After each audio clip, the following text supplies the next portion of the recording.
Teo afaka va ianao? Teo afaka va ianao?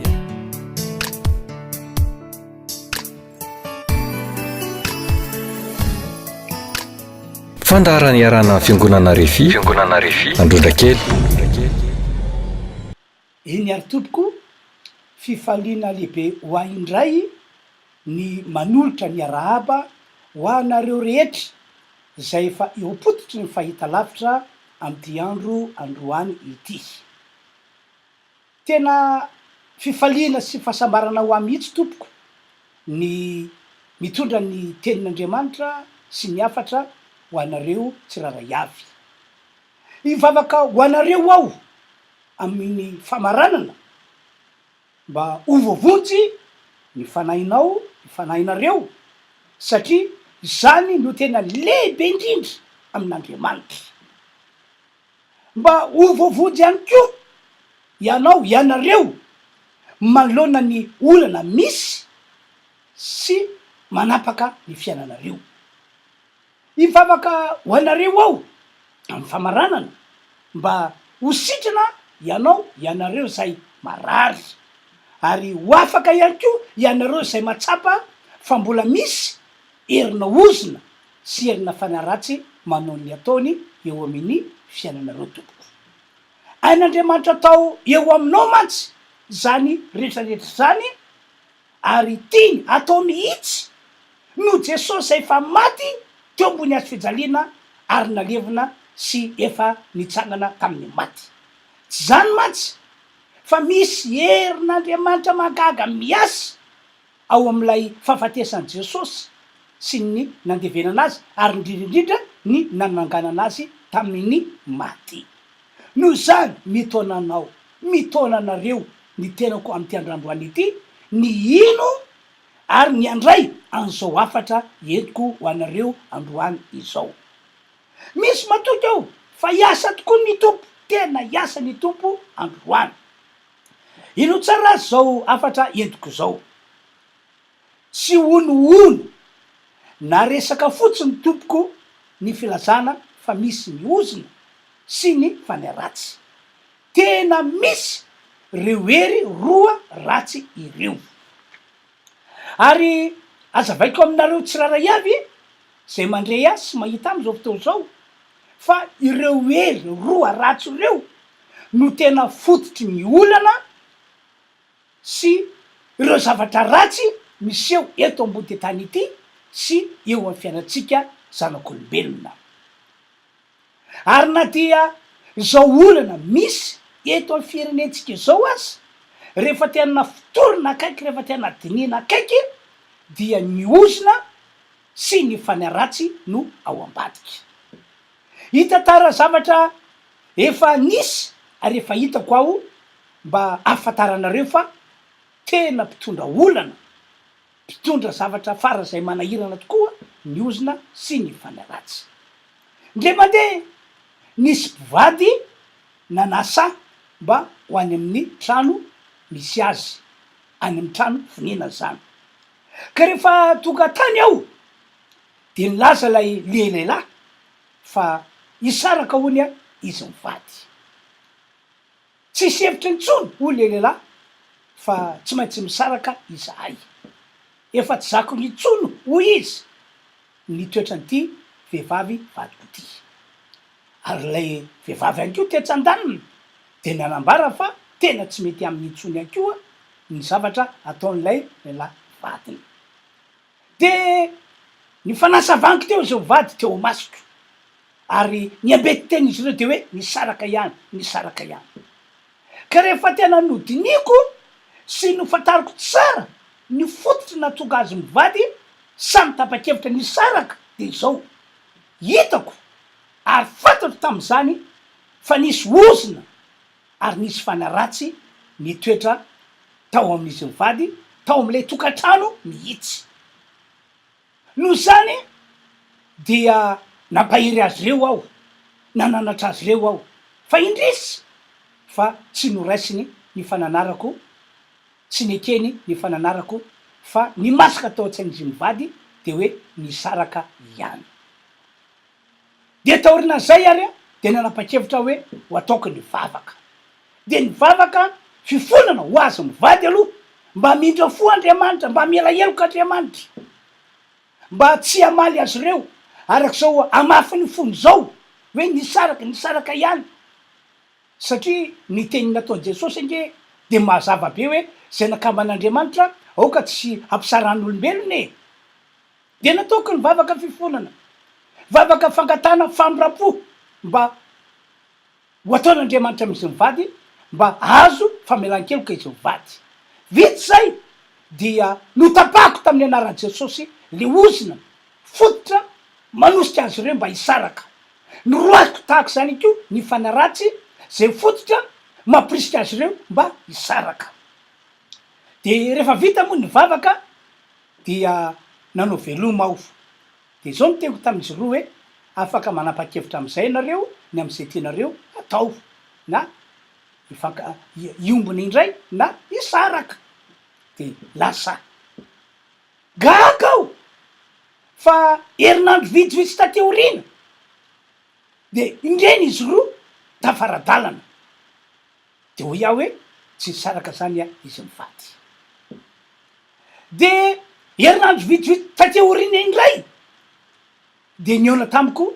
lay lehilahy, ary zao no teny nataony tam'izany fotoana zany: misaotra paster, tena misaotra ary mankasitraka anao satria tsapako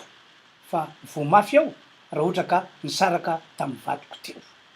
Tsapako izy fa voamafy aho raha nisaraka tamin'ny vadiko teo. Tena tsy tokony nisaraka mihitsy rehefa tena nodiniko le izy. Hatram'izay amam-bola maro amataona maro tsy natsapa mihitsy ty lehilahy ity hoe voamafy raha misaraka amin'ny vadiny, voamafy raha ohatra ka mandao ny tokantranony. Fa naninona vetivety teo izy no navitany teny hoe misaotra pastera fa voamafy raha ohatra ka nisaraka tamin'ny vadiko teo. De zao ny teny ataoko aminareo: fony mbola teo amin'izy roa, teo amin'izy vady ny ozina sy ny fanaratsy karazan'ilay mpandrava tokantrano, de ny tombona be mihitsy ny fanapa-kevitra tao amin'izy mivady tao amin'izy ireo hoe mety ny misaraka, tena mety ny misaraka. Ka na de efa nananatra sy nanorevitra aza ny teloko amam-panompon'Andriamanitra dia tsy nahoana zany fananarana na izany torevitra nomeko azy zany, fa ny masaka tao an-tsain'izy ireo de nisaraka ihany. Nisaraka ihany satria mbola teo amin'izy mivady, mbola tao amin'ilay tokantranony ny herin'lay ozina sy ny herin'lay fanaratsy karazan'lay mpandrava tokantrano, karazan'lay mpitondra gidragidra.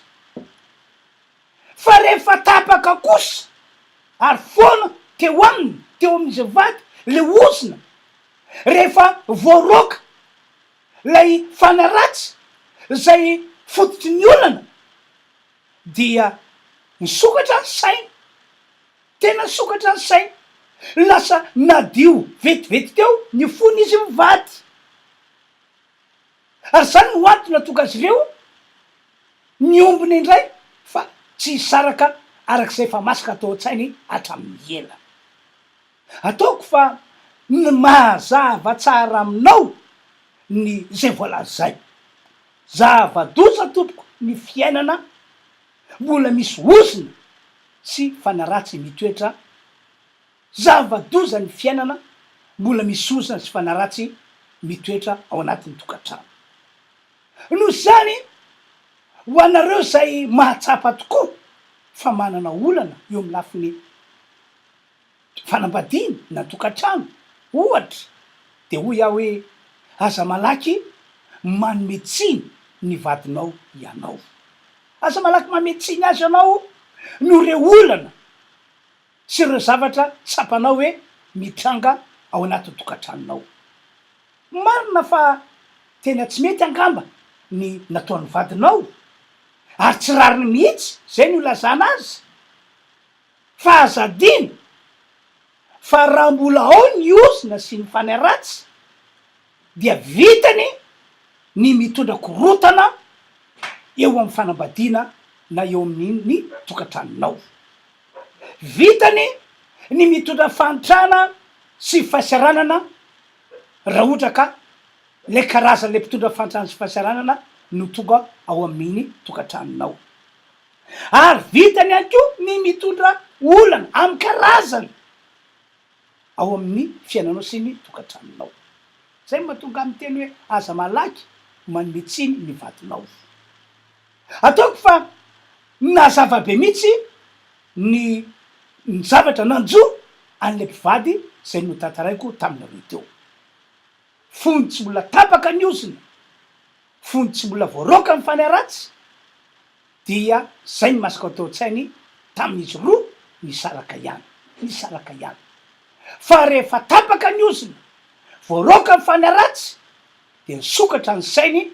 de fantany tam'izay hoe tena tsy nety tam'izy ireo nisaraka ary vomafy izy ireo raha ohatra ka nisaraka teo vomafy ary tsy fantatry intsony hoe nanahoana anao ahoana ny hoavin'ny fiainany tsiraray avy na noavin'ny fiainan'ilay taranaka aza malaky mametsy ny hafa ihany ko ianao raha manana olana foana ndrindrindrindra ohatra ao ampiasana tsy ny mpampiasa rehetra akory no ratsy toetra na ny mpiara-miasa rehetra no ratsy saina fa raha mbola ao aminao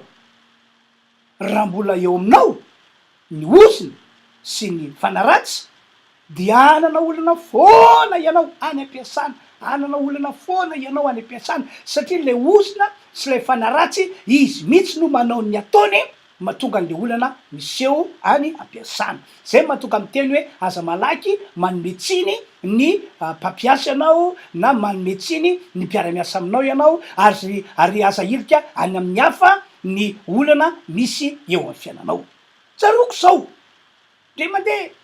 nisy tovavy iray miresaka tamiko fa manana olana be hony izy any ampiasana olana eo amin'ny mpampiasa ary olana eo amin'ny mpiara-miasa ary araka ny tantarainy dia maneho faratsy toetra eo amin'ny daholo na ny mpampiasa na ny mpiara-miasa aminy ary efa niomana ny anara-tena mihitsy izy tam'izay fotoana zay hoe ametraka démission fa tena tsy mety amiko intsony ny miasa am'ty toeram-piasana ity marina nefa fa tsy hoe tamin'io toeram-piasana io ihany no natsapany za zavatra ray fa efa nisy toeram-piasana hafa ihany ko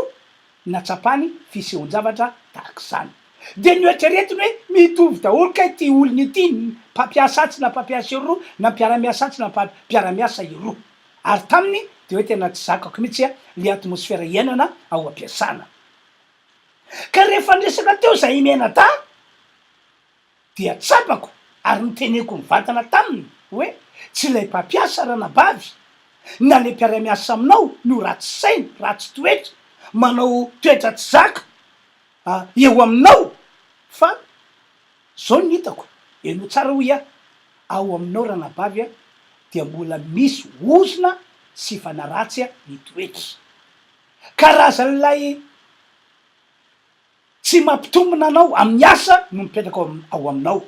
karazan'lay tsy mahavelo tena no mipetraka ao aminao karazan'lay mpanilikilika no mbola mipetraka ao aminao ka raha ohatra tsy ireo mihitsy no miala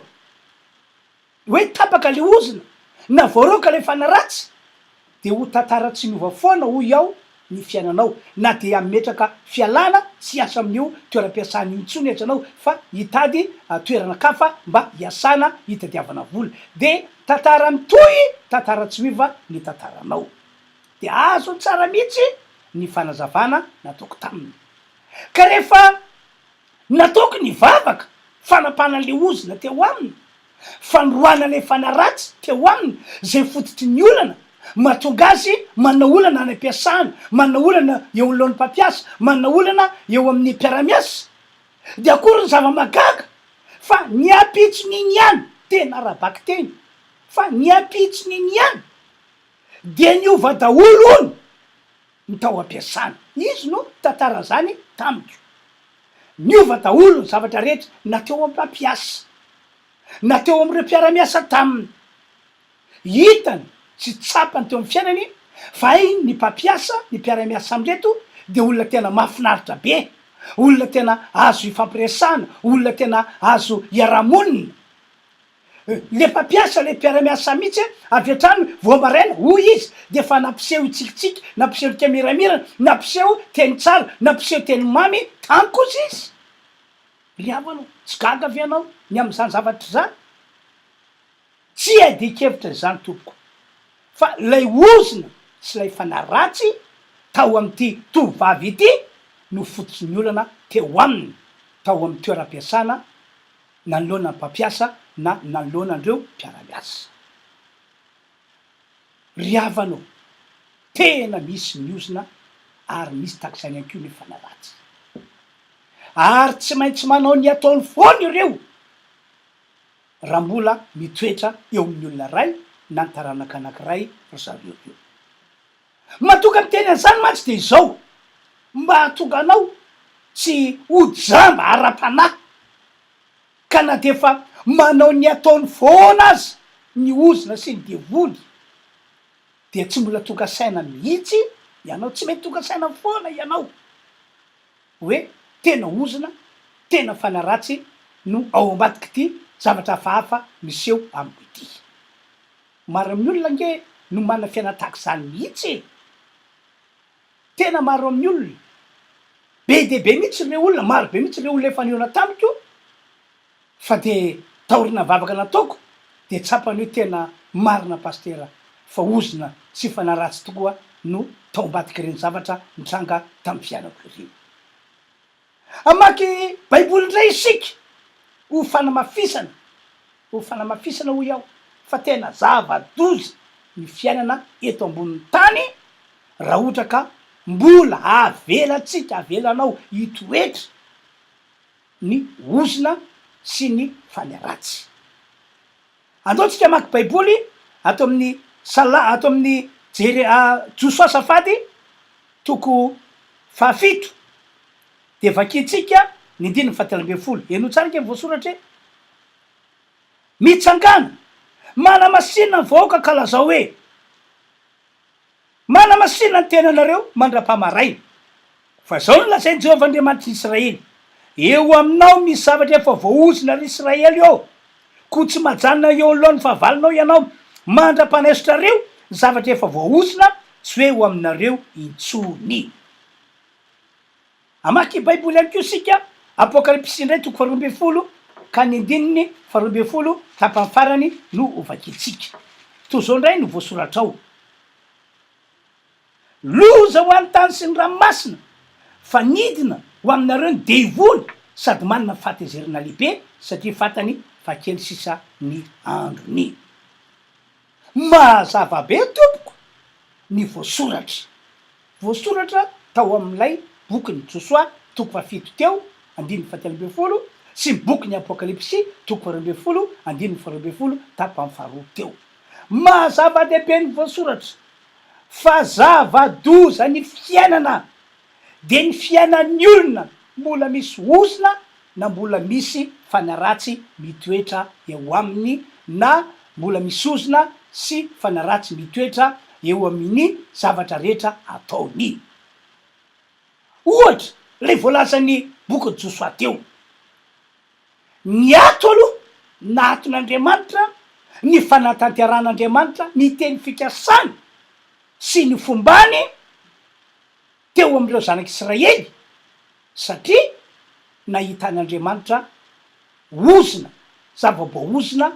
teo amin'ny zanak'Israely, tao amin'ny tanànany zanak'Israely. Mazava ke zava-voasoratra any hoe ny ato naton'Andriamanitra, ny fanatanteran'Andriamanitra, ny teny fikasany sy ny hoe ny fombany, ny fanekeny hiaraka amin'ny zanak'Israely satria nahita Andriamanitra fa ny zava-boaozina na hoe nisy ozina tao amin'ny zanak'Israely, tao amin'ny tanànany Israely. De ankoatran'izany raha io boky Josoa ihany koa ny jerena de tsy maintsy resy lava, hainao resy lava to reny olona tsy manana an'Andriamanitra ireny, ny olona mbola misy ozina na mbola misy fanaratsy mitoetra eo aminy. Ahoana ny baiboly? Andao ke vakitsika le Josoa teo hoe Josoa toko 7:40 tsy majana eo alohan'ny fahavalinao ianao mandra-panaisotrareo ny zavatra efa voaozina tsy hoe ho aminareo intsony ry Israely eo. Tsy majana eo alohan'ny fahavalinao ianao, zany hoe ho resy lava tsisy ety zay ataonao, andamoka zay ataonao, ho maty-karana zay ataonao, mandra-panaisotrareo zay le voalaza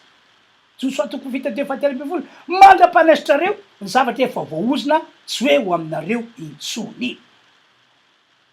Dikan'izany raha manana fiaina tataky zany tokoa ianao hoe sy no tanteran'Andriamanitra mihitsy ny teny fikasany sy ny teny milaza fa ombanao izy, na ihany ko hoe tateorina ny ato ny fanatanteran'Andriamanitra teny fikasany sy fombany teo aminao, de hoy aho hoe tsara ianao raha mandiny tena kely sola ka misy zava-boaozina ao aminao na ao amin'ny tokantranonao, na ihany ko hoe ianao mihitsy no misy ozina mitoetra, de zay no mahatonga an'Andriamanitra mampiato ny fanatanterany ny teny fikasany na mampiato ny fombany na hoe ny fanekeny miaraka aminao am'izay zavatra ataonao. Mazava toy zany ihany ko ny voalazan'ny boky ny apokalipsy lay ny efa novakitsika tery aloha, apokalipsy 12:12, mazava ny voasoratra hoy ny baiboly, loza ho an'ny tany sy ny ranomasina fa nidina any aminareo ny devoly sady manana fahatezerana lehibe satria fantany fa kely sisa ny andrianany. Loza ho an'ny tany tantaran'ny baiboly mantsy fa niesorin'Andriamanitra tany an-danitra ny fany ratsy de nazera tety ambony tany, de zay no antony tonga an'Andriamanitra ny teny hoe loza ho an'ny tany ny fisian'ny fanaratsy ety ambony tany, loza ho an'ny olombelona ny fisian'ny fanaratsy ety ambony tany. Fa izy nazera tety ambony tany io tena tezitra ary tena anao ny ataony mihitsy eto ambony te tany ety sy eo amin'ny fiainatsika zanak'olombelona. Ka ny vahaolana tompoko de tsotra, ny vahaolana de tsotra, tsy maintsy tapahana ny ozina ary tsy maintsy esorina hiala eo amin'ilay olona na eo amin'ilay ankonana ny fanaratsy. Tsy maintsy ho ia ataoko fa manamarina izany ianareo zay nandre an'ilay tantara no tantaraiko taminareo teo, le tantara karazany roa no tantaraiko taminareo teo. Manamarina izany ianareo fa raha mbola teo ny ozina, raha mbola teo ny fanaratsy, de reny ny zavatra nitranga tamin'izay vady tsy maintsy nisaraka ihany. Zay ny masaka atao an-tsay, tsy maintsy nisaraka ihany. Reny zavatra nitranga tamin'ilay tovovavy zay nanana olana atao am-piasana hoe tsy maintsy ametraka démission, tsy maintsy hiala aho fa tsy zakako intsony ny atmosfera iainana atao ao am-piasana noho ny atao am-pampiasa na noho ny ataon'ny mpiara-miasa amiko. Fa rehefa tapaka ny ozina, rehefa voaroka fanaratsy, de reny ny vaovao mafaly.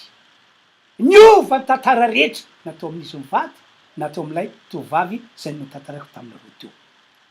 De zao zany, ahoana zany no atao mba ho fanapahana ny ozina sy ho fanesorana ny fanaratsy tsy toetra eo aminao, tsy toetra intsony ihany ko ao amin'ny tokantranonao na eo amin'izay zavatra ataonao. Ahoana ihany ko no atao mba ananana fanahy voavonjy, fa zay mantsy ny tena lehibe indrindra, mila vonjena aloha fanahinao, de olona zay dia ilaina tapahana ny ozina ary ilaina ilika ny fanaratsy. Voalohany sady voalohany tsy azo dinganina ny fanekena amin'ny vava sy ny finoana amin'ny fo fa efa maty Jesosy ary efa nalevina ary efa natsangan'Andriamanitra tamin'ny maty. Ny fanekena amin'ny vava hoy fa Jesosy ny tompo sy mpamonjy ary ny finoana amin'ny fo manontolo fa efa maty Jesosy, maty teo ambony hazofijaliana de nalevina ary efa natsangan'Andriamanitra raitsy to tamin'ny maty izy. Zay zany no voalohany ary voalohany tsy azo dinganina tokony ho hitan'Andriamanitra eo amin'ny fiainanao mba ahafahan'Andriamanitra mamonjy ny fanahinao ary indrindraindrindra mba ahafahan'Andriamanitra mamonjy anao manoloana ny herina ozina na herina fanaratsy zay nanao ny ataony teo amin'ny fiainanao izany. Faharoa, ny fanaovana vavaka fifonana no ireo zavatra ratsy nataonao toy ny hoe fanompotsapy, firesana amin'ny fanahy maty tany afasana. Ny fanaovanao vavaka fifonana tahaka izany no ireo zavatra ratsy nataon'ireo ray aman-dreninao na hoe noho ny nataonao dia mahatonga an'Andriamanitra mamindra fo sy mamela heloka ka amonjy ny fanahinao izy ary amonjy anao ho afaka amin'ny zavatra ratsy mety miozona sy ny fanay ratsy. Andao tsika maki baiboly ato amin'ny fitoman'ny Jeremia 5 dia ny teny 7 no vakitsika. Ino tsara voasoratra. Nalo tanorazanay tsy ety intsony izy ary zahay no mivesatra ny eliny. Averiko vakina le teny. Nalo tanorazanay tsy ety intsony izy ary zahay no mivesatra ny eliny. Nisy fisehoan-javatra hafahafa matsy teo amin'ireo zanak'Israely. Ary tsy hoe fisehoan-javatra kisendrasendra na hoe sendra manandalo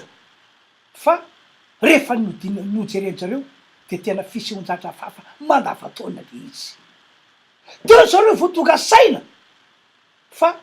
nanota ry zareo, nanota indrindraindrindra ny razam-beny zareo dia tsapany hoe izahay ozy izy no mivesatra amin'ny eliny. Ary zany no antony mahatonga amin'ny teny hoe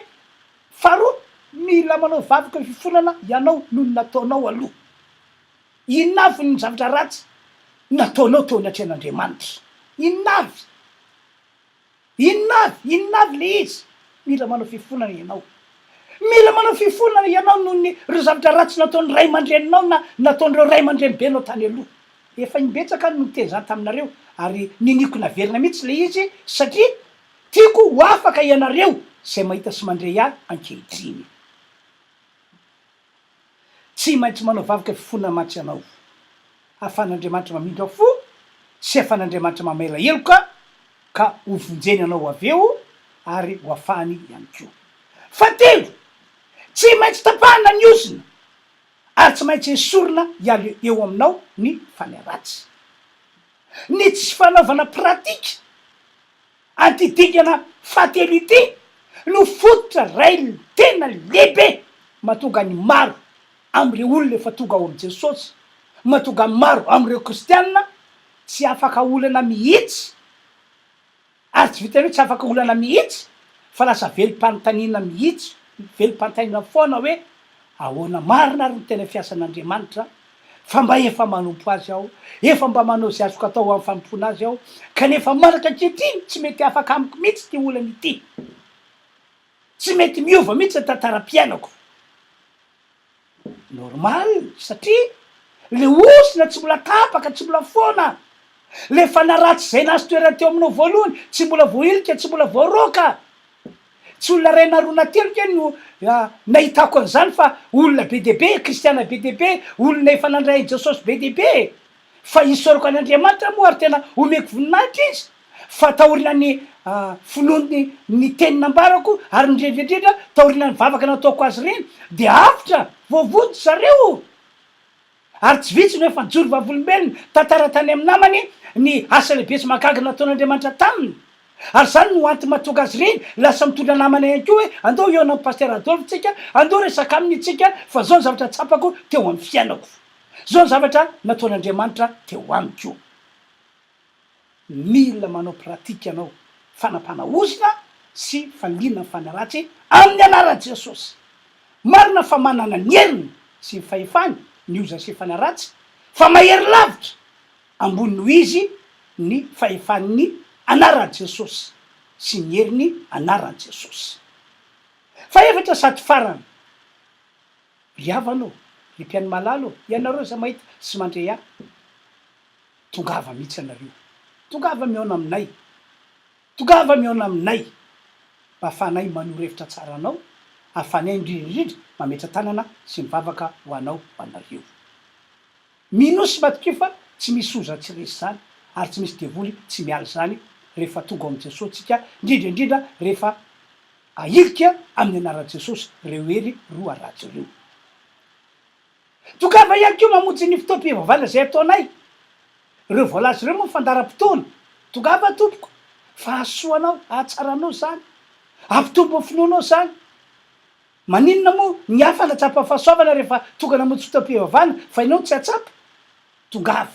ary manana faharetana manaraka le fotoam-pivavana fa ho hitanao ny fiasan'Andriamanitra magaga ho hitanao ny voninahitr'Andriamanitra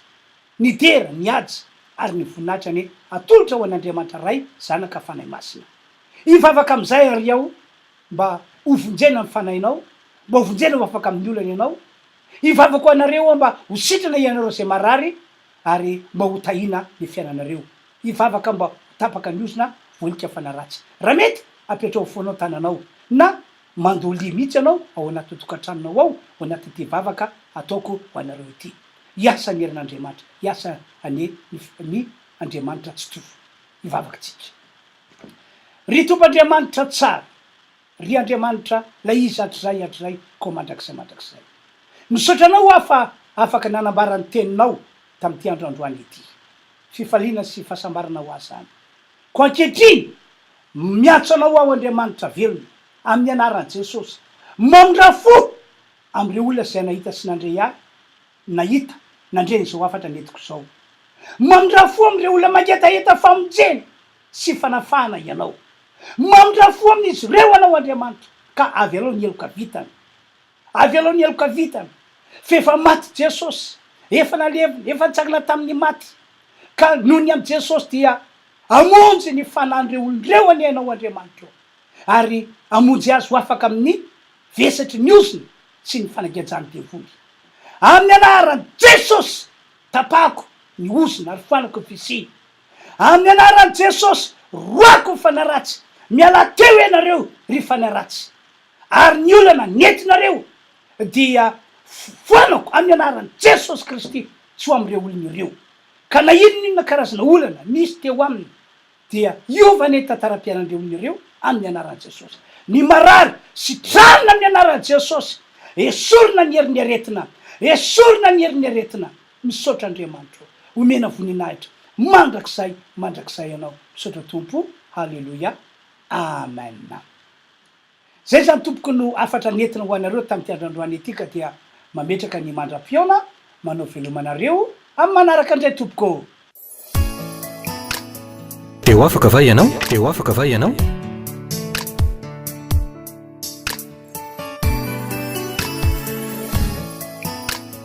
fandarany iarana fiangonana refi